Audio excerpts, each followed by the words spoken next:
लगभग हम सभी ने चरणामृत का प्रसाद ग्रहण किया होगा, लेकिन हम में से बहुत कम लोग इसके चमत्कारी उपायों को जानते हैं।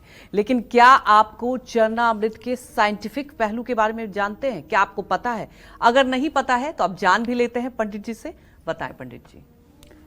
देखो, चरणामृत जिन बर्तनों में रखे जाते हैं वो ज्यादातर तांबे, पीतल या चांदी के ही होते हैं। 3 धातुओं के अलावा कोई धातु नहीं।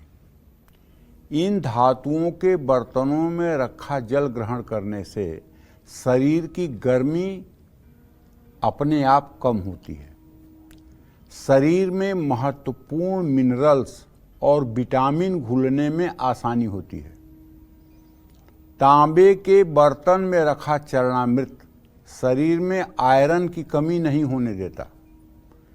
चरणामृत में डाला हुआ तुलसी का पत्ता टॉनिक की तरह काम करता है।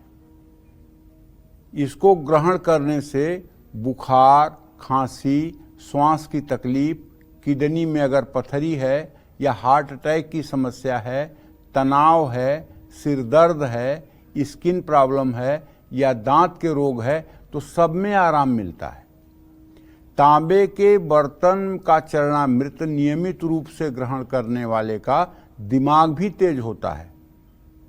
अब जैसे तांबे की एक प्लेट ले लीजिए, उसमें आपके यहाँ लड्डू गोपाल हैं, उनको रख लीजिए और उसके बाद दक्षिणावर्ती शंख से गंगा जल मिल जाए तो गंगा जल, नहीं तो शुद्ध जल गंगा जल मिला करके और पुरुष सूक्तम के पाठ करते हुए ओम सहस्रशा पुरुष सहस्राक्ष सहस्रपाद स भूमि गोंग सर्वता स्मृत्वा ततिष्ठ दशांगुलम, इस तरह से आप मतलब कि जो है जल से अभिषेक कर दीजिए और वो जो जल होगा वो चरणामृत बन जाएगा। बाद में वो आपके पान करने के योग्य बन जाएगा, वो अमृत बन जाएगा।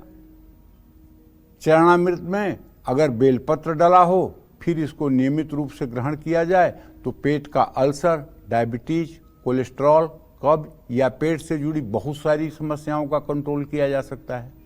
जिसे चरणामृत में इलायची, लौंग या तिल मिला हुआ होता है, उसको ग्रहण करने से पाचन क्रिया मजबूत होती है। ऐसा जल शरीर को डिटॉक्स करता है, ब्लड प्रेशर को संतुलित रखता है, नर्वस सिस्टम को मजबूत बनाता है। इसलिए जिन घरों में रोज भगवान की सेवा होती है, जहाँ नित्य भगवान को स्नान कराया जाता है, जहाँ नित्य भगवान के चरणामृत का पान किया जाता है, वहाँ रहने वालों को न तो अकाल मृत्यु का शिकार होना पड़ता है और न ही दैवी आपदाएं आकर के उस परिवार को परेशान करती हैं। ये चरणामृत कलयुग में बहुत चमत्कारी है, बहुत चमत्कारी है। चमत्कारी नहीं, बहुत चमत्कारी है। इतना चमत्कारी है जिसकी कोई सीमा नहीं। लेकिन चरणामृत प्राप्त करने के बाद भी अगर कभी कुछ आपको लग रहा है कि आपके जीवन में बुरा हो रहा है तो इसका मतलब ये मत समझिएगा कि चरणामृत ने काम नहीं किया। काम किया है चरणामृत ने। परम पूजनीय प्रातः स्मरणीय गुरुदेव भगवान प्रेमानंद जी महाराज वृंदावन में रहते हैं। उन्होंने अपने सत्संग में एक बार बताया कि एक मतलब कि ब्राह्मण, भजनानंदी ब्राह्मण, गंगा जी के किनारे रह करके अपना तपस्या करता था। एक दिन 90 लोग उसको एक साथ मारने आ गए और हथियार लेकर बोले मारो मारो मारो इसको मारो।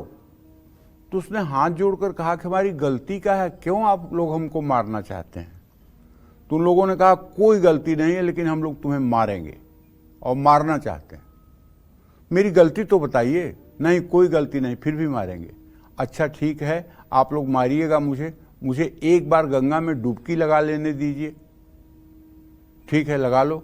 गंगा में डुबकी लगाया और भगवान श्री हरि का विग्रह साथ में रखा था और उनका चरणामृत लिया और कहा कि हे प्रभु, आपका जो लोग चरणामृत पीते हैं उनकी अकाल मृत्यु नहीं होती है, जो लोग आपकी सेवा करते हैं उनकी अकाल मृत्यु नहीं होती है। मैं तो जन्म से लेकर अभी तक आपकी ही सेवा कर रहा हूँ, आपके ही सेवा में लगा हूं, आपका ही चरणामृत पीता हूं, फिर ये 90 लोग मुझे मारने के लिए कैसे आ गए? क्यों मारना चाहते हैं मुझे?